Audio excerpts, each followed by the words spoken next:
नमस्कारम।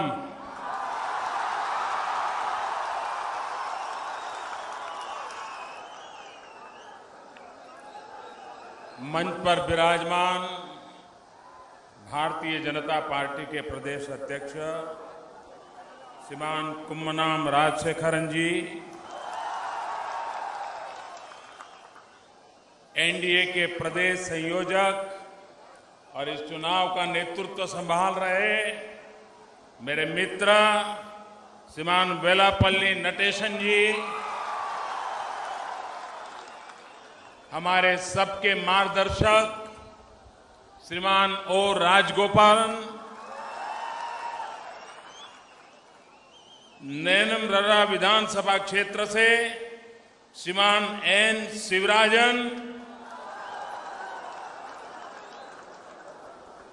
केरल कांग्रेस के सदस्य श्रीमान पीसी थॉमस, मलमपुजा विधानसभा के उम्मीदवार श्रीमान श्री कृष्ण कुमार, पलक्कड़ विधानसभा के उम्मीदवार सुश्री शोभा जी, पलक्कड़ म्युनिसिपालिटी के अध्यक्षा श्रीमती प्रमिला जी, एडवोकेट ई कृष्णदास जी, कांगड़ विधानसभा के सुश्री रेणु सुरेश, अलाथूर विधानसभा के श्रीमान श्री कुमारन मास्टर, तरूर विधानसभा के श्रीमान केवी दिवाकरन, पतांबिक विधानसभा के एडवोकेट पी मनोज, चित्तूर से श्रीमान शशि कुमार और मेरे भाषण को हमेशा संभालने वाले जॉर्ज कुरियर जी, सोरानूर विधानसभा से श्रीमान बीपी चंद्रन जी, श्रीमान अनुराग जी, मंच पर विराजमान सभी वरिष्ठ महानुभाव और विशाल संख्या में पधारे हुए मेरे प्यारे भाइयों और बहनों, नमस्कारम। एंटे सहोदरी सहोदर नमारे।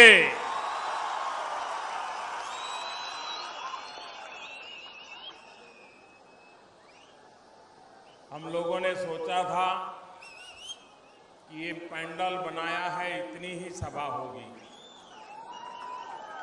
लेकिन मैं देख रहा हूं जितने पंडाल में है उससे ज्यादा पंडाल के बाहर है। ഈ യോഗം സംഘടിപ്പിച്ച അവസരത്തിൽ നമ്മൾ കരുതിയത് ഈ പന്തൽ ഉണ്ടാക്കിയപ്പോൾ ആ പന്തലിന്റെ ഉള്ളിലായിരിക്കും ജനങ്ങൾ ഉണ്ടാകുക എന്നാണ്. എനിക്ക് കാണുവാൻ സാധിക്കും ആ പന്തലിന്റെ വെളിയിലാണ് പന്തലിൽ ഉള്ളതിനേക്കാൾ കൂടുതൽ ജനസംഖ്യ എന്ന് എനിക്ക് കാണുവാൻ സാധിക്കുന്നു. मैं सबसे पहले ये जो धूप में तड़के में तप रहे हैं, जिनको पंडाल के बाहर खड़े रहना पड़ा है, हमारी ये व्यवस्था कम पड़ गई और उसके कारण आपको तकलीफ हुई है, इसके लिए मैं सबसे पहले आप सबकी क्षमा मांगता हूं. ആദ്യമായിട്ട് ഞാൻ പറയുവാൻ ആഗ്രഹിക്കുകയാണ്, ഈ പന്തലിന്റെ വെളിയിലായിട്ട് ഈ കത്തിയെരിയുന്ന സൂര്യന്റെ പ്രകാശത്തിൽ നിൽക്കുന്ന നമ്മുടെ സഹോദരന്മാരോട് നമ്മുടെ വ്യവസ്ഥ കുറഞ്ഞു പോയതുകൊണ്ട് നിങ്ങൾക്ക് ചൂടേക്കേണ്ടി വന്നതിൽ ഞാൻ ആദ്യമായിട്ട് ക്ഷമാപണം നടത്തുകയാണ്.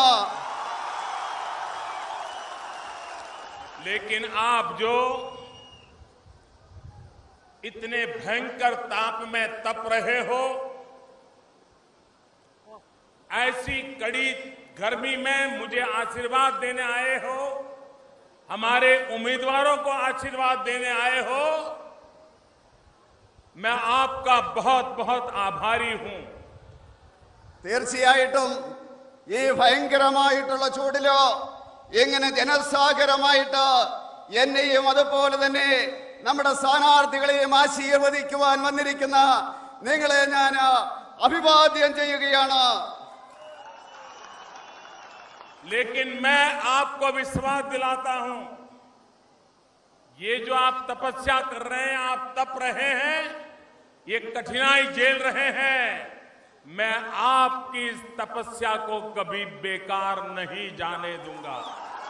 തീർച്ചയായിട്ടും ഞാൻ പറയുവാൻ ആഗ്രഹിക്കുകയാണ്, നിങ്ങൾ കലാകാലങ്ങളായിട്ട് നടത്തുന്ന ഈ തപസ്യയുണ്ടല്ലോ, രാഷ്ട്രീയ പ്രവർത്തനത്തിന്റെ, അതുപോലെ തന്നെ കഠിനമായിട്ടുള്ള നിങ്ങളുടെ പ്രവർത്തനങ്ങള് അത് സഫലമാക്കുവാൻ വേണ്ടി ഞാൻ പ്രയത്നിക്കുക തന്നെ ചെയ്യും.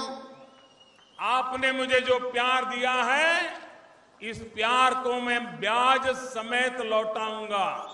തീർച്ചയായിട്ടും ഈ സ്നേഹത്തിന് പലിശ സഹിതം ഞാൻ തിരിച്ചു തരുന്നതായിരിക്കും. और मैं विकास करके लौटाऊंगा. मेरे भाइयों बहनों, विकास करके लौटाऊंगा. തീർച്ചയായിട്ടും വികസനത്തിന്റെ രൂപത്തിലായിരിക്കും ഞാൻ അങ്ങനെ നിങ്ങൾക്ക് നൽകുന്നത്. मैं हैरान हूं, एक गॉड्स ओन कंट्री, हर हिंदुस्तानी ये बात बताते समय इतना गर्व महसूस करता है, इतना अभिमान महसूस करता है, लेकिन पिछले 60 साल तक जिन्होंने यहां राज किया है, सिवाय केरल को बर्बाद करने के कुछ नहीं किया है. ഞാൻ പറയുവാൻ ആഗ്രഹിക്കുന്നു, ഇത് ദൈവത്തിന്റെ സ്വന്തം രാജ്യമാണ്. ഇന്ത്യയിലെ ജനങ്ങള് ഇത് പറയുന്ന അവസരത്തിൽ അഭിമാനിക്കുകയാണ്. പക്ഷെ ഞാൻ പറയുവാൻ ആഗ്രഹിക്കുന്നു, 60 വർഷ കാലഘട്ടമായിട്ട് ഇവിടെ ഭരിച്ചവരോ ഈ രാജ്യത്തിന് വേണ്ടി ഒന്നും ചെയ്യുവാൻ വേണ്ടി ശ്രമിച്ചിട്ടില്ല എന്ന് പറയുവാൻ ആഗ്രഹിക്കുകയാണ്. मैं इस धरती पर पहले भी कई बार आया, कई जनसभाएं भी संबोधित की है, लेकिन ऐसा दृश्य मैं आज पहली बार देख रहा हूं. ഞാൻ ഈ സംസ്ഥാനത്ത് പല പ്രാവശ്യം വന്നിട്ടുണ്ട്, പല പൊതുയോഗങ്ങളിലും ഞാൻ പങ്കെടുത്തിട്ടുണ്ട്. പക്ഷെ ഇത്രയും വലിയ ജനസാഗരം ഞാൻ ആദ്യമായിട്ടാണ് കാണുന്നത്. केरल के इस चुनाव की मेरी ये पहली सभा है, और वैसे भी पालघाट ये केरल का प्रवेश द्वार है. അതുപോലെ തന്നെ ഞാൻ പറയുവാൻ ആഗ്രഹിക്കുകയാണ്, ഇത്രയും വലിയ ജനസമൂഹത്തെ ഞാൻ ഇവിടെ കണ്ടിട്ടില്ല. പാലക്കാട് എന്ന് പറയുന്നത് ഈ സംസ്ഥാനത്തേക്കുള്ള പടിവാതിലാണെന്ന് പറയുവാൻ ഞാൻ ആഗ്രഹിക്കുകയാണ്.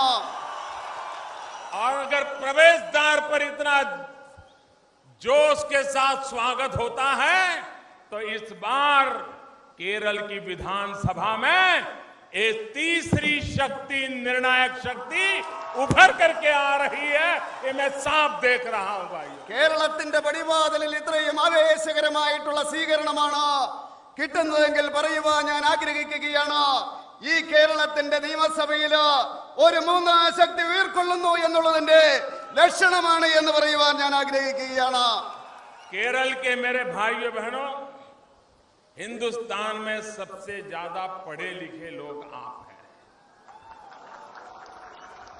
पूरे हिंदुस्तान को अगर जानना है तो केरल का कोई न कोई व्यक्ति हिंदुस्तान के किसी न किसी डिस्ट्रिक्ट में बैठा होगा. आप यहां बैठ करके पूरे हिंदुस्तान का खाका निकाल सकते हैं. इतनी ताकत केरल के लोगों की है. ഞാൻ പറയുവാൻ ആഗ്രഹിക്കുകയാണ്, ഈ കേരളത്തിൽ വരുന്ന അവസരത്തില് ഈ ഭാരതത്തിലെ ഏറ്റവും കൂടുതൽ വിദ്യാഭ്യാസമുള്ള ജനങ്ങൾ എവിടുത്തെയാണ്. ഇന്ത്യയിൽ എവിടെ പോയി കഴിഞ്ഞാലും ഭാരതത്തിന്റെ എല്ലാ ജില്ലകളിലും ഒരു മലയാളി ഉണ്ടാകും. നിങ്ങൾക്ക് ഇവിടെ ഇരുന്നു കൊണ്ട് ഇന്ത്യയിലെ മുഴുവൻ പ്രദേശങ്ങളെ പറ്റി നിങ്ങൾക്ക് അറിയുവാൻ സാധിക്കും. लेकिन केरल के लोग समझदार है, पढ़े लिखे हैं, अनुभवी है, लेकिन बहुत भोले हैं. അതുപോലെ തന്നെ കേരളത്തിലെ ജനങ്ങള് തീർച്ചയായിട്ടും വിദ്യാഭ്യാസമുള്ളവരാണ്, അതുപോലെ തന്നെ അറിവുള്ളവരാണ്. അത് നമുക്ക് മനസ്സിലാക്കുവാൻ സാധിക്കും.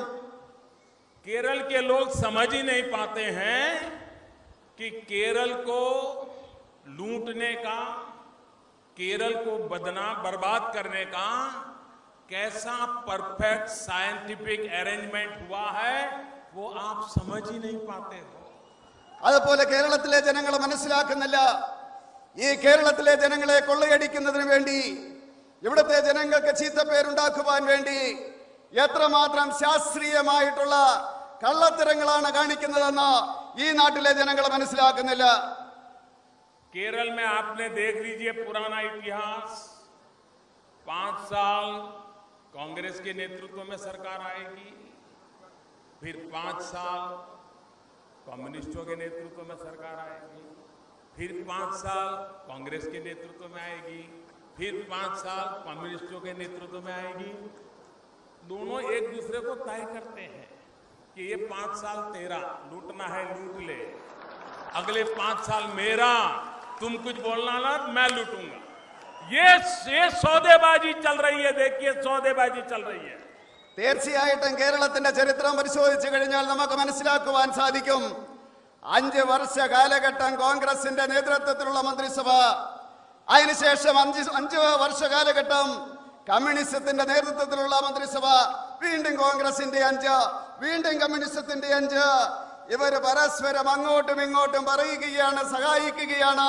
നിങ്ങൾ ഈ വർഷം, ഈ 5 വർഷം നിങ്ങൾ കൊള്ള ചെയ്തോ ജനങ്ങളെ, അടുത്ത 5 വർഷം ഞങ്ങൾ കൊള്ള ചെയ്യാമെന്ന് പറഞ്ഞുകൊണ്ട് പരസ്പരം സഹകരിച്ചുകൊണ്ട് ജനങ്ങളെ കബളിപ്പിക്കുകയാണ്. और इनका कारोबार ऐसा है कि विधानसभा में कोई एम्पायर ही नहीं होता है. അത് പറയുവാൻ സാധിക്കും. ഈ നിയമസഭയില് ഒരു വിധത്തിലുള്ള നിയന്ത്രണവുമില്ലാത്ത അവസ്ഥയിലേക്ക് പോയിരിക്കുകയാണ്. अगर केरल को बचाना है तो इन 2 लोगों के बीच में एक मजबूत एम्पायर की जरूरत है. भारतीय जनता पार्टी को विजयी बनाइए, हमारे कार्यकर्ता खड़े रहेंगे और केरल को बर्बाद नहीं होने देंगे. ये मैं आपको विश्वास दिलाने आया हूं. കേരളത്തിലെ രക്ഷിക്കണമെങ്കിൽ തീർച്ചയായിട്ടും ഈ 2 പാർട്ടികൾക്കിടയില്, അതിനിടയില് ഒരു 3ാം ശക്തിയെ, മഹാശക്തിയെ നമ്മൾ വളർത്തേണ്ടിയിരിക്കുന്നു. ഭാരതീയ ജനതാ പാർട്ടിയെ വിജയിക്കേണ്ടിയിരിക്കുന്നു. ഇവിടെ തീർച്ചയായിട്ടും ഞാൻ പറയുവാൻ ആഗ്രഹിക്കുകയാണ്, അങ്ങനെയാണെങ്കിൽ ഈ കേരളത്തിന് ചീത്തപ്പേരുണ്ടാക്കില്ല, ലക്ഷ്യപ്രാപ്തിയോടുകൂടി മുന്നേറുക തന്നെ ചെയ്യുമെന്ന് പറയുവാൻ ആഗ്രഹിക്കുകയാണ്. केरल के जीवन को किस प्रकार से इन लोगों ने तबाह किया है. हमारे देश में शिक्षक कैसा भी हो, लेकिन विद्यार्थी उसके प्रति आदर करते हैं, सम्मान करते हैं.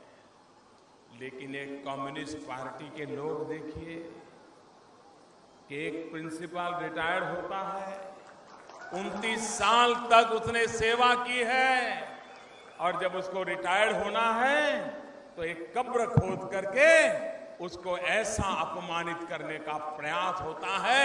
क्या ऐसे लोगों को माफ करोगे आप लोग?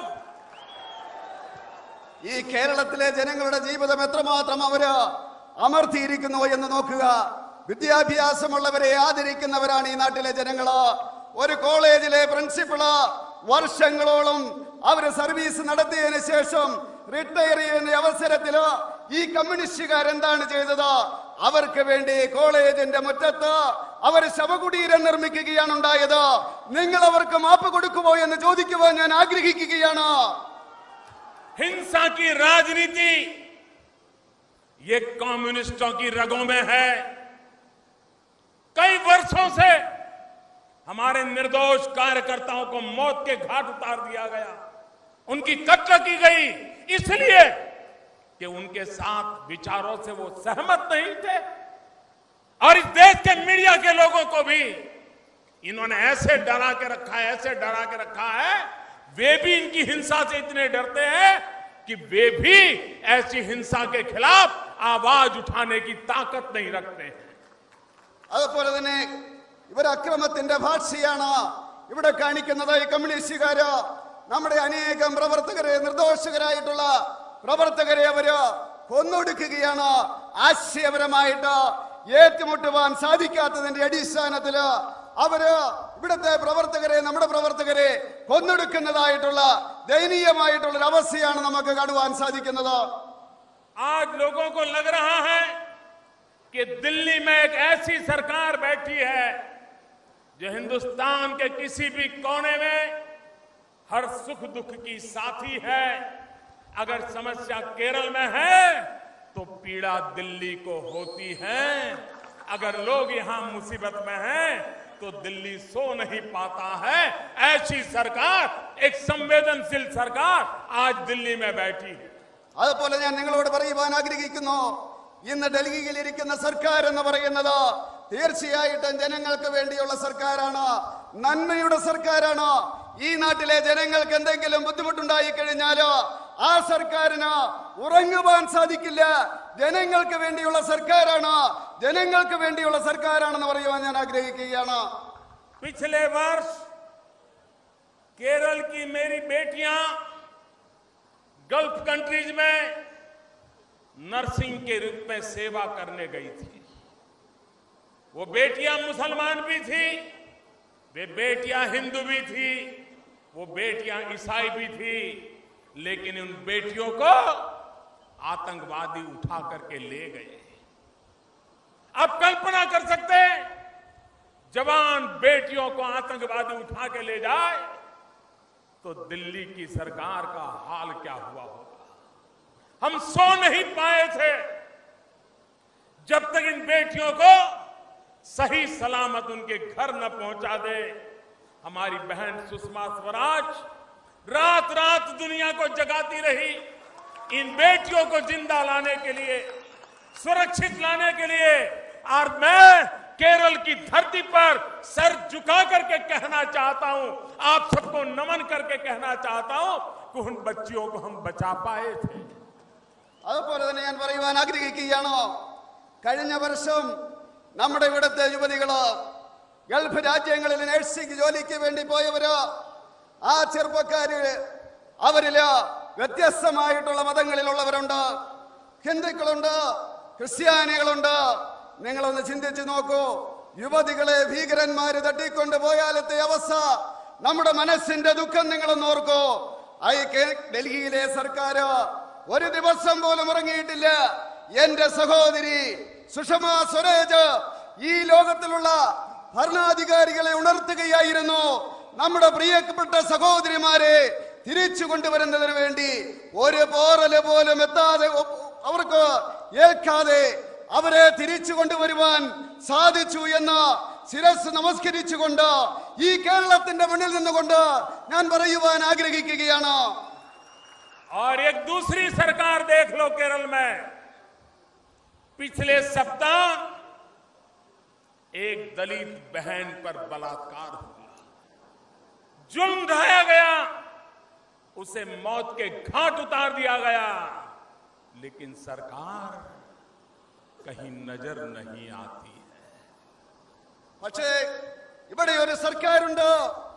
കഴിഞ്ഞ ആഴ്ചയില് ഒരു ദളിത് പെൺകുട്ടിയെ അവിടെ ഏതാണ്ട് റേപ്പ് ചെയ്യുകയുണ്ടായി.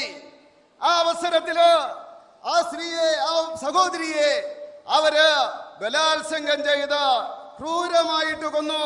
പക്ഷേ ഇവിടത്തെ സർക്കാർ കണ്ണു തുറന്നില്ല. വളരെ ദയനീയമായിട്ടുള്ള അവസ്ഥയാണത്. इतना ही नहीं,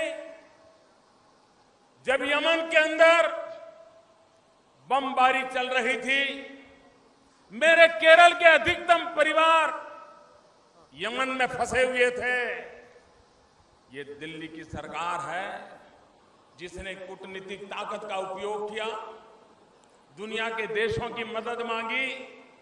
बमबारी के बीच से यमन से हजारों हजारों भारतीय, जिसमें ज्यादातर मेरे केरल के भाई थे, छोटे छोटे बालक थे, इनको हम जिंदा लौटा करके ले आए और उनके परिवार को सही सलामत सौंप दिया।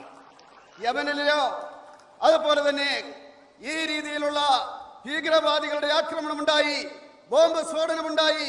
ആ അവസരത്തില് ഡൽഹിയിലെ സർക്കാർ വെറുതെ ഇരുന്നില്ല.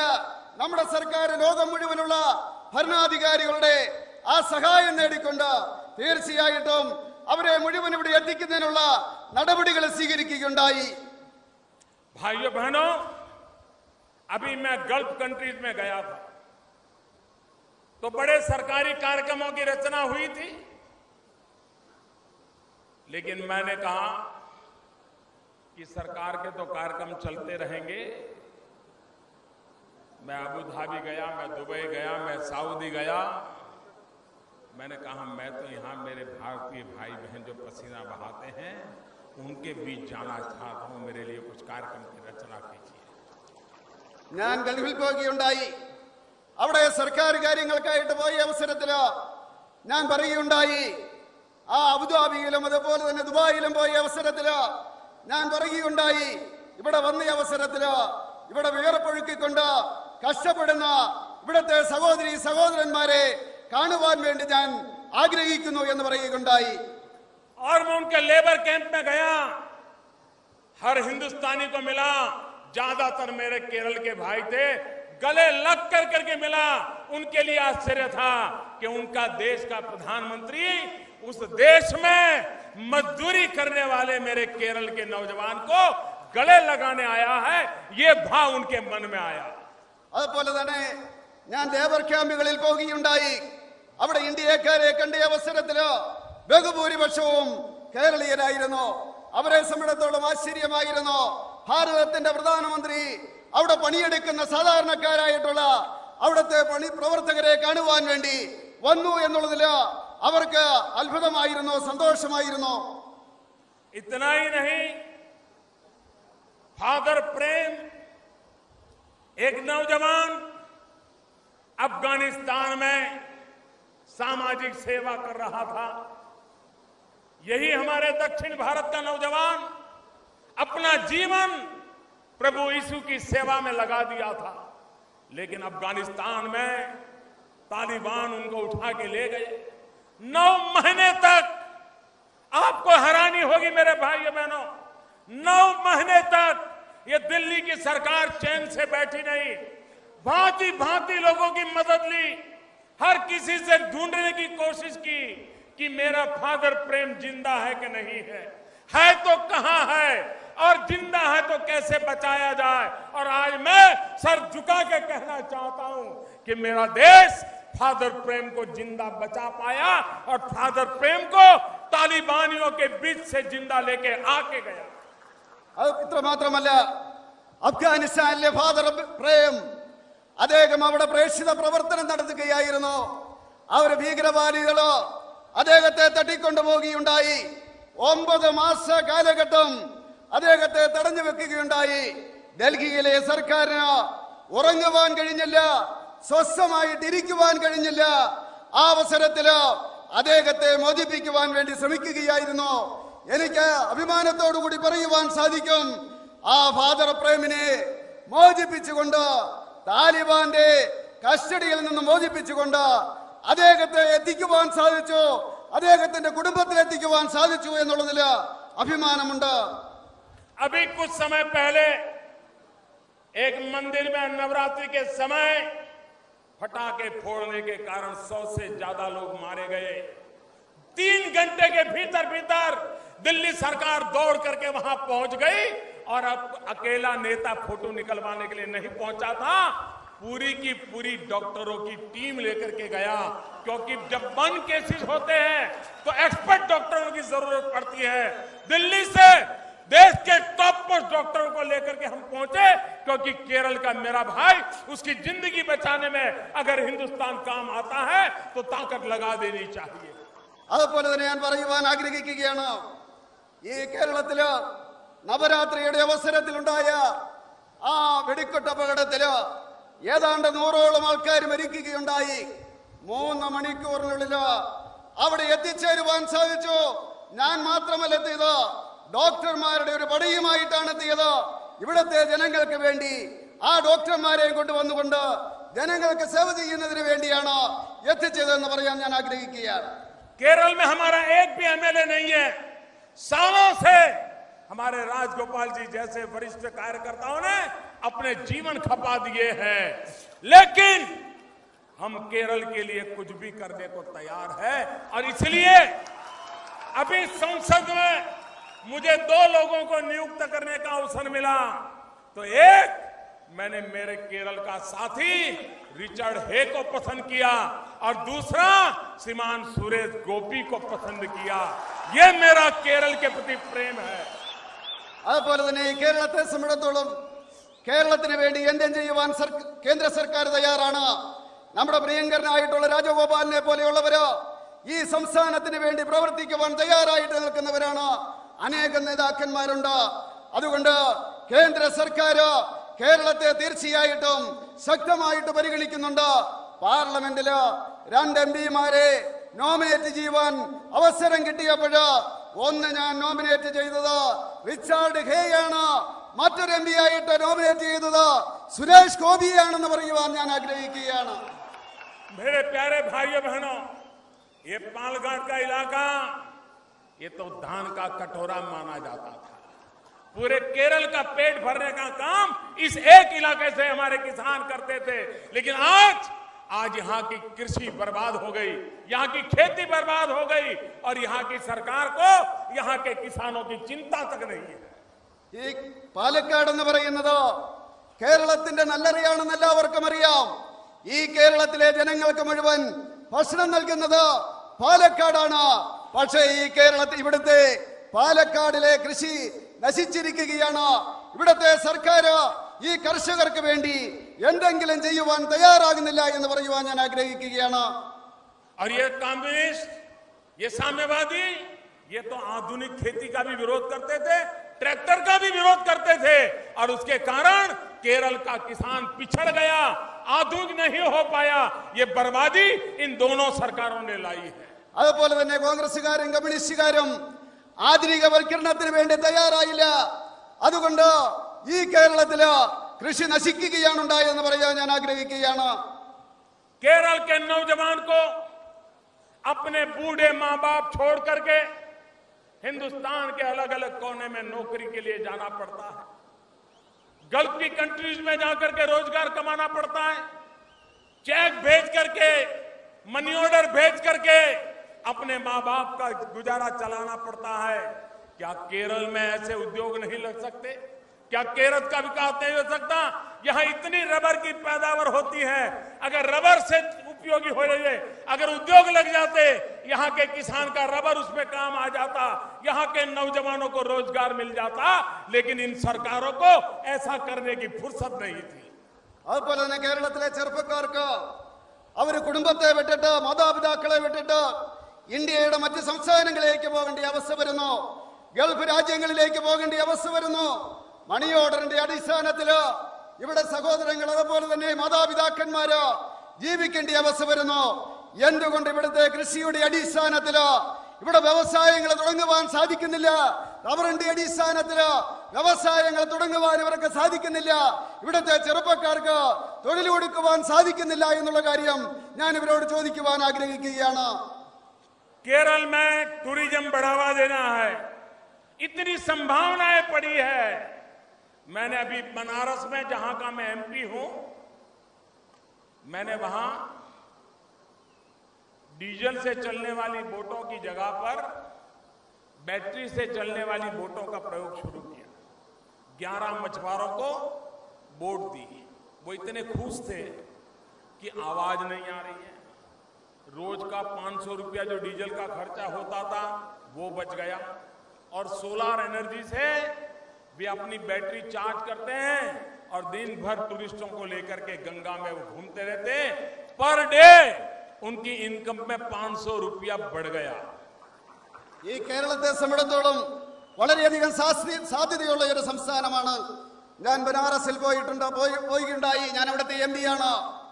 അവിടെ ചെന്ന അവസരത്തില് ഈ മോട്ടോർ, ഡീസലിന്റെ മോട്ടോർ മാറ്റിയിട്ട് അവിടുത്തെ മീൻപിടുത്തക്കാർക്ക് ആ ബോട്ടിൽ ഉപയോഗിക്കുന്നതിന് വേണ്ടി ബാറ്ററിയുടെ ഈ മോട്ടോർ കൊടുക്കുകയുണ്ടായി. അവരെ സംബന്ധിച്ചിടത്തോളം വളരെ സന്തോഷമാണ്. കാരണം വലിയ ശബ്ദമുണ്ടാകുന്നില്ല. മാത്രമല്ല ദിവസം അവർക്ക് 500 രൂപയുടെ ലാഭം കിട്ടുന്നു.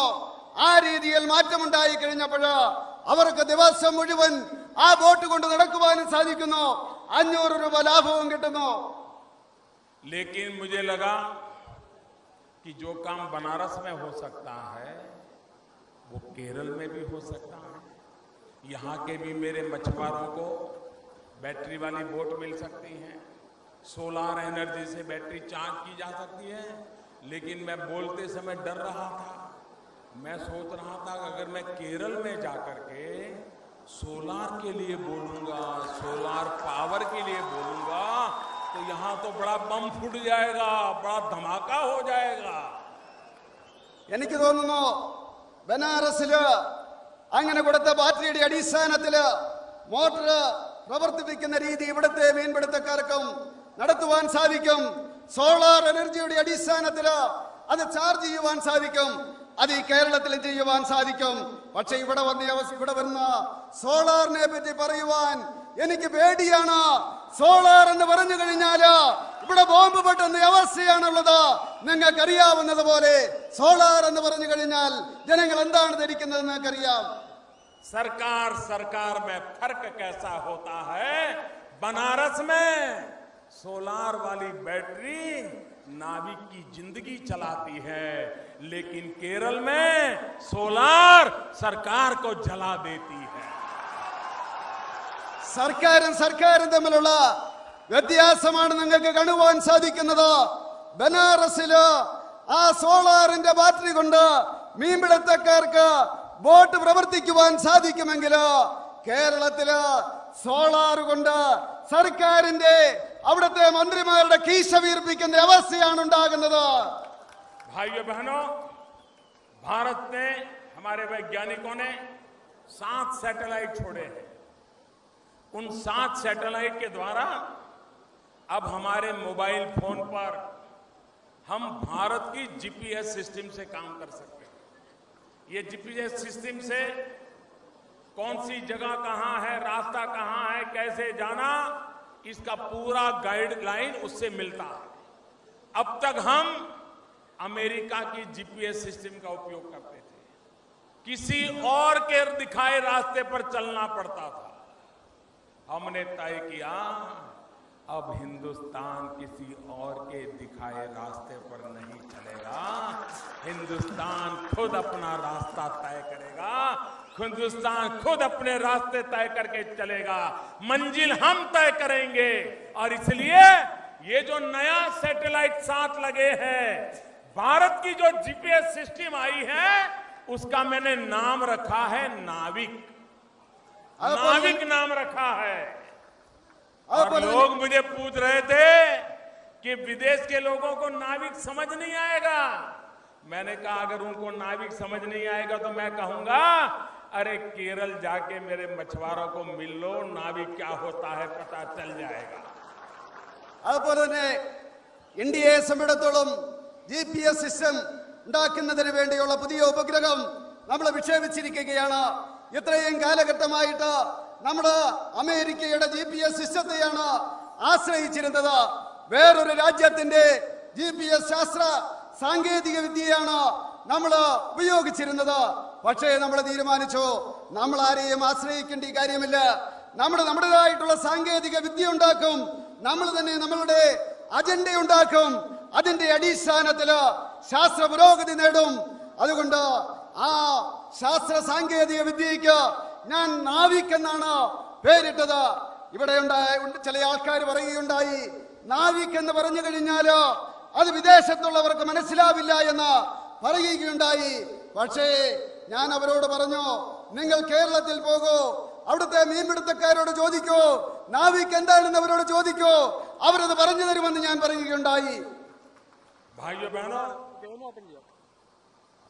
भारत सरकार का एक ही मंत्र है विकास.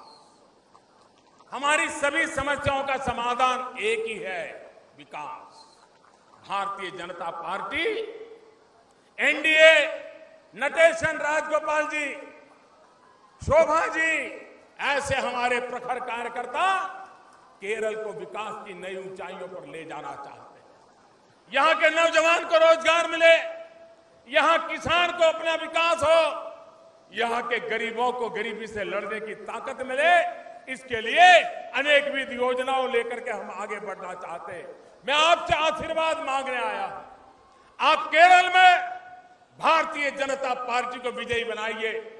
आप देखिए, आपने 2 लोगों को बहुत देख लिया, कुछ पल हमें भी तो देख लीजिए.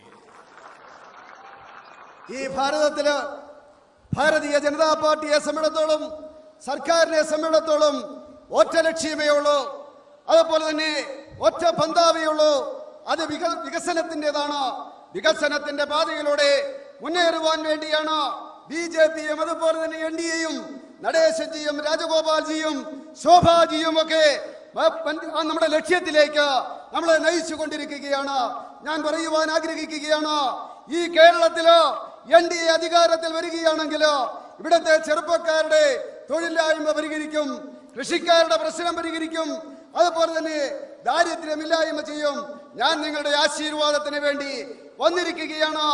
ഈ കേരളത്തില് ബിജെപിയെ വിജയിപ്പിച്ചു നോക്കൂ. തീർച്ചയായിട്ടും മറ്റു രണ്ടു കൂട്ടരുടെയും ഭരണം നിങ്ങൾ കണ്ടു.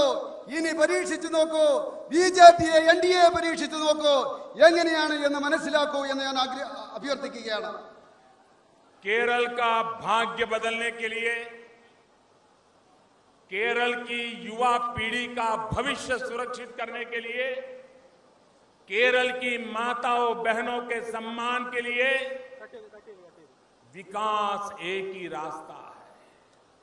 और विकास के लिए मैं आज पालगढ़ की इस धरती से पूरे केरल की जनता को, भारतीय जनता पार्टी और NDA के हमारे साथियों को विजयी बनाने के लिए आपको प्रार्थना करने आया हूं, आपसे अपील करने आया हूं।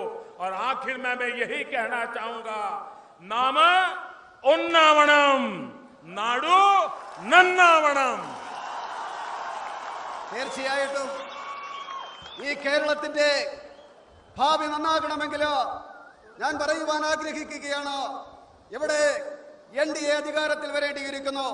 ഇവിടുത്തെ യുവാക്കളുടെ പ്രശ്നങ്ങൾ പരിഹരിക്കണമെങ്കിൽ, മാതാപിതാക്കളുടെ പ്രശ്നങ്ങൾ പരിഹരിക്കണമെങ്കിൽ, ഇവിടെ വികാസം വരണമെങ്കിൽ തീർച്ചയായിട്ടും ഇവിടെ ഒരു മാറ്റം ആവശ്യമാണ്.